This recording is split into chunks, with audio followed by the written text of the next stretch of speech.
नमस्कार, मैं डॉक्टर सुखाराम, सहायक आचार्य इतिहास, राजकीय डूंगर महाविद्यालय बीकानेर। हमारा वीडियो का टॉपिक है नेपोलियन का पतन या नेपोलियन के पतन के कारण। जैसा कि हम पिछले वीडियो में पढ़ चुके हैं कि किस प्रकार क्रांति के साथ ही नेपोलियन का उदय होता है और नेपोलियन अपने सफलता के परचम लहराता है और तत्पश्चात अब उसकी पतन के कारणों की हम बात करते हैं। तो नेपोलियन टिलसिट की संधि के समय सत्ता के सर्वोच्च शिखर पर था और इस समय वे इंग्लैंड को छोड़ के पूरे यूरोप का भाग्य विधाता था, किंतु इसके बाद उसे एक के बाद एक ठोकरें खानी पड़ी और वे पतन की ओर बढ़ता चला गया। नेपोलियन के पतन में उसकी 3 महान भूलों को माना जाता है। पहला, स्पेन के अनैतिक विजय, दूसरा रूस का अभियान और तीसरी महाद्वीपीय व्यवस्था। तो ये 3 प्रमुख भूलें हैं जिनको लेकर के कहा जाता है कि ये नेपोलियन के पतन का कारण बनी।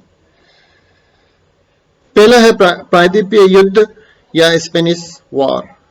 स्पेन पे आक्रमण नेपोलियन की सबसे भयंकर भूल सिद्ध हुई। इसमें उसके न केवल 3 लाख सैनिक मारे गए, बल्कि स्पेन के युद्ध ने अन्य देशों में भी राष्ट्रीयता की भावना को जागृत कर दिया। ग्रांट और टेम्परले के शब्दों में स्पेन का युद्ध वह कैंसर था जिसने नेपोलियन की शक्ति को खींच लिया था, अर्थात उसे शक्ति विहीन कर दिया था। प्रायद्वीपीय युद्धों में नेपोलियन की विफलता ने मित्र राष्ट्रों को भी संयुक्त मोर्चा पुनः स्थापित करने के लिए प्रेरित किया। अब उसे एक साथ कई मोर्चों पर लड़ना पड़ा, जिससे उसकी शक्ति विभाजित हो गई। दूसरा कारण था महाद्वीपीय व्यवस्था। पिछले वीडियो में हमने एक पूरा वीडियो आपके लिए महाद्वीपीय व्यवस्था भी बनाया हुआ है, उस वीडियो को आप अवश्य देखें। और तीसरे कारण पे हम बात करेंगे कि रूस के विरुद्ध अभियान। रूस के विरुद्ध अभियान भी नेपोलियन के लिए एक बहुत बड़ी भूल थी, जो उसके पतन का कारण बनी।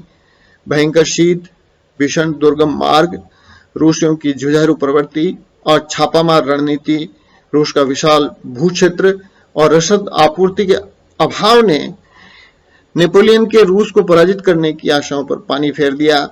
इस सैन्य अभियान से नेपोलियन को 5 लाख सैनिक होने पड़े और उसकी सैनिक क्षमता इससे बहुत कमजोर हो गई।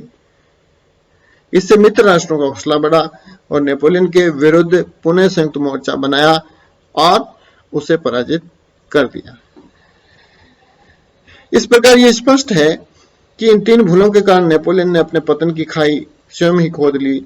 इसके अलावा भी कुछ कारण हैं, जिसमें प्रमुख ये है कि नेपोलियन के अभियानों ने प्रशा, ऑस्ट्रिया और जर्मनी सहित संपूर्ण यूरोप में राष्ट्रीय भावना को उद्वेलित किया। पोप के साथ दुर्व्यवहार। इसके अलावा डॉक्टर स्लोने के अनुसार नेपोलियन के पतन के सारे कारण एक ही शब्द थकान में निहित है, अर्थात वो एक के बाद एक युद्ध करते हुए वो इतना थक गया था कि अब वो लड़ने में अपने आप को उसने अक्षम पाया। नेक्स्ट बात है कि इंग्लैंड की सुदृढ़ आर्थिक नीति और नौसैनिक श्रेष्ठता, जिसका तोड़ नेपोलियन के पास कभी नहीं हो पाया।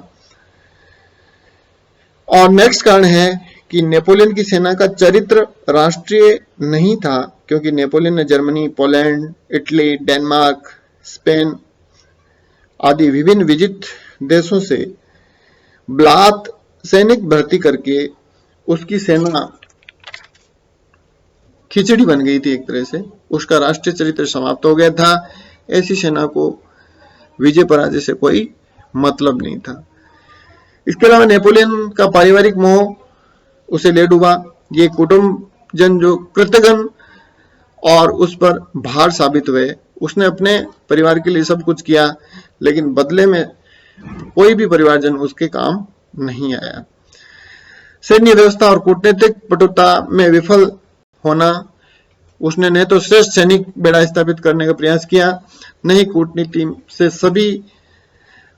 से कभी विजय, विशेष रूप से इंग्लैंड पर पाने की चेष्टा की। और अंतिम बात है कि नेपोलियन की चारित्रिक दुर्बलताएं, हठवादिता और उसका घमंडी होना। तो ये सब कारण जो थे, इनका सम्मिलित परिणाम था नेपोलियन का पतन।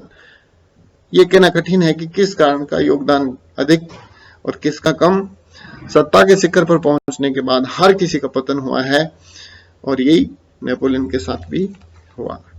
तो इस प्रकार नेपोलियन के पतन के कारणों पर एक बड़ा क्वेश्चन, ऐसे टाइप का क्वेश्चन हमारे विश्वविद्यालय परीक्षा के अंदर एक पूछा जाता है, जिसको हम तैयार कर सकते हैं। Thank you.